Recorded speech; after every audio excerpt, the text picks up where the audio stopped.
बिस्मिल्लाहिर्रहमानिर्रहीम। अस्सलाम वालेकुम व्यूअर्स। तो कैसे हैं आप सब लोग? उम्मीद करती हूँ कि आप सब लोग बिल्कुल ठीक होंगे। ड्रामा सीरियल राज़े उल्फत की नेक्स्ट एपिसोड में आप लोग देखेंगे कि इर्तिज़ा के अम्मी अबू इस रिश्ते को ख़त्म करके जा ही रहे होते हैं, तो मुश्क की बहन अंबर उसकी मिन्नतें करती है कि थोड़ी देर बैठ जाएं, मुश्क आ जाएगी।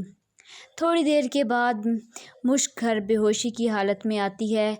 मुश्क की हालत देखकर सब घर वाले परेशान हो जाते हैं, मगर इर्तिज़ा के माँ बाप वहीं रिश्ते से इनकार कर देते हैं और वहाँ से चले जाते हैं। दूसरी तरफ आप लोग देखेंगे कि घर आकर इर्तिज़ा से वो कहते हैं कि अगर तुम अभी भी सोच रहे हो कि उससे शादी करोगे तो हम तुम्हारी शादी पे शरीक नहीं होंगे। इस तरह इर्तिज़ा और मुश्क की मंगनी टूट जाएगी। दूसरी तरफ आप लोग देखेंगे कि इसके बाद मुश्क इर्तिज़ा को सारी हकीकत बताने के लिए फ़ोन करती है, मगर इर्तिज़ा मुश्क की कोई बात नहीं सुनता और ना ही उसकी किसी बात पर यकीन करता है। तो आखिर मुश्क उससे पूछती है कि मुझे सिर्फ़ ये बता दो कि तुम मुझसे निकाह करोगे या नहीं, जिस पर इर्तिज़ा उसे इनकार कर देता है। जिसके बाद मुश्क की शादी उसका बाप इस्माइल से तय कर देगा।